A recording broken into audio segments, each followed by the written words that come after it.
Hi. Few weeks ago, the Iraqi people started a revolution against their government. Iraq. Do you still remember this country? In this video we'll talk about Iraq, and by the way, this video is not made to make you cry nor sympathize, alright? Because I have learned one thing about this world: Muslims and Arabs should be killed silently and no one should give a crap about them. Because so many people believe that all Muslims and Arabs are thugs and terrorists, right? So this video is made for those in the West who still even care for 1% about what the governments of America, Britain and Iran have done to the Iraqi people for almost 17 years, so shall we begin?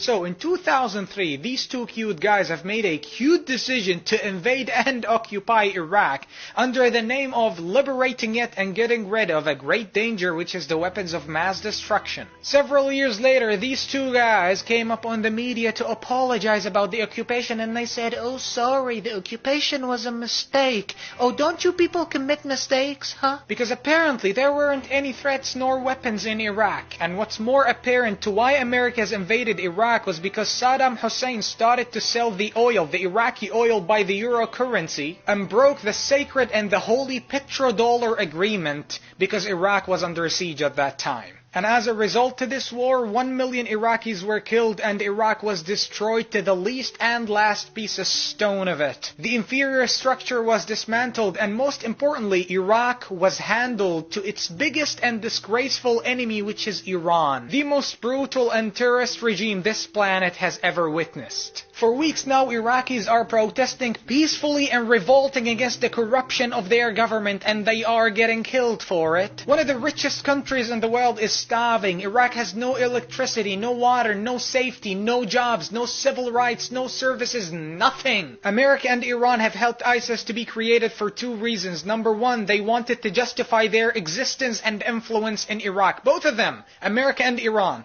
Number two, they wanted to destroy the history and the future of Iraq and Iraqis. And now look at Iraq. It has indeed no future, no present, but they shall never destroy its history. Iraq, the country that's called the cradle of civilization, where all civilization started, was destroyed by the country that has no history and no civilization at all. We've been living in the Middle East for thousands of years. Muslims, Christians, Jews, everybody was living side by side. No radicalization and no terrorism until America stepped into the Middle East and started all of this. The American and Iranian regimes are the founders of terrorism, especially in the Middle East, because if you go back before 2003, you wouldn't find any radical Islamic or any radical group of people or any terrorists. They are the founders after they stepped in.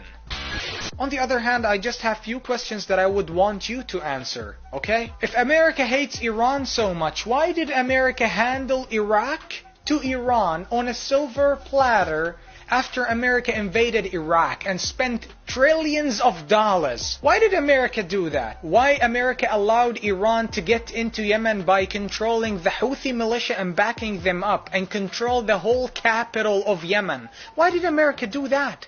And besides, why did America allow Iran to get into Lebanon and start up its own militia, which is Hezbollah, to end up controlling the whole entire country of Lebanon? And right now, Iran is about to have nukes after America failed at the negotiations to stop the Iranian nuke agreement. Answer me to those questions, please, and I would really appreciate your smartness. Is it possible that America was so stupid at that time to invade the wrong country, which is Iraq, and leave the most and second most dangerous country on planet Earth after North Korea, which is Iran? Iraq, the country that has no weapons of mass destruction and nothing. Is it possible that America was so stupid? Or we have Plan B, which is what most Arabs know. The United States and Iran are best friends to destroy Arab countries and steal their wealth. End of the story. Iraq, Syria, Yemen and Lebanon are totally destroyed because of the Iranian expansion and militias. And if you think otherwise, then go back to my questions and answer them, and I would really appreciate your smartness. Those two clowns are treated as heroes in their home countries, and they are no less than al al-Baghdadi, the leader of ISIS, and Osama bin Laden. They are radical American and British thugs and terrorists. America and Iran have brought thieves and criminals to rule Iraq after the invasion. As an example, Nouri al-Maliki, who has been the Prime Minister of Iraq for so many years, and his government has stolen over $500 billion of Iraqis' money. And Iraqis from that time until nowadays are eating from garbage. So many Iraqis. Iraqis now are living in a country of fire and blood. They are protesting day in and out in the streets, demanding their rights, and they are getting killed for it. Iran and Iraq's governments are killing the Iraqi protesters, and no one is helping the people of Iraq. And right now, Iraq is about to become the new Syria, and a war is about to wage out in between the governments of Iraq and Iran against the people of Iraq. Dear Western governments, I strongly believe that you don't want any more millions of refugees to come to Europe from Iraq, right? So you have to do something about the Iraqi revolution. You have to help the people of Iraq, because Iraqis cannot take it anymore after 17 years of corruption, killing, blood, starvation, and so many negative things. The American soldiers who went to Iraq and went to other places were innocent too, because they were lied to.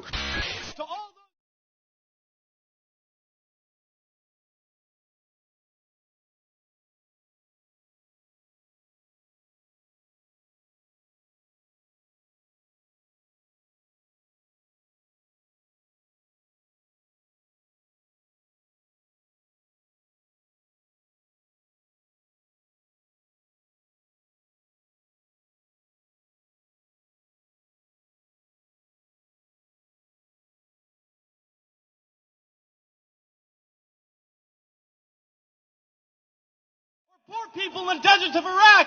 Our enemies are not in the poorest countries on the planet, but right here in the richest one. They were told that they were going to fight terrorism and radicalization, but they didn't find anybody except elderly, and they are meant to invade. Americans shouldn't have stepped foot out of their country and shouldn't have left their families behind. Thousands of young American soldiers have died in Iraq and Afghanistan, and they didn't even know why they were fighting. And yet Donald Trump, the President-elect of the United States, said this: I would take away their wealth. I would take away the oil. Instead of making things up and instead of compensating the Iraqis for what his country has done to Iraq, he wants to take the oil. And by the way, he also said this: wouldn't you be destroying the wealth of Iraq? No, let me tell you, there is no Iraq. There is no Iraq. Their leaders are corrupt. Excuse me, there are no Iraqis. They're broken up into so many different factions. Thank you, Donald Trump, for being honest and just telling us what America really wants to do to other nations. Ladies and gentlemen, the people of Iraq need your help. If there's any impartial politician or journalist that still have one single bit of humanity, do something. This is Ahmed from Mr. Foundation, and I approve this word of honesty for today. See you. السوريين أرجو نشر هذا المقطع لأنه سوريا والعراق كلهم رح يضلوا روح وحدة. وأنا سوري وكنت دا أشتغل لسوريا كل هاي السنوات، ولكن كنت مقصر ويا العراقيين، وأني أعتذر لكل متابع عراقي سواء جديد لو قديم عدي على الصفحة، وأقول لكم إن شاء الله ما راح أقصر بحقكم، وهذا أقل شيء أنا أقدر أقدمه الوطني الثاني اللي هو العراق مقارنة بالتضحيات اللي أنتوا قدمتوها. وهاي الثورة العراقية ثورة مباركة لأنها خرجت من كل الطوائف، الشيعي والسني والصبي والمسيحي والكردي، كلهم طلعوا ويا بعض لأنهم ما يريدون يسكتون عن الضيم. وهاي هي الرسالة اللي احنا السوريين قبلكم قبل 9 سنوات بديناها، وإن شاء الله انتوا راح تكملونها وإحنا راح نكملها. هون أحمد من مستر فاونديشن، وهي رسالتي لهذا اليوم. السلام عليكم.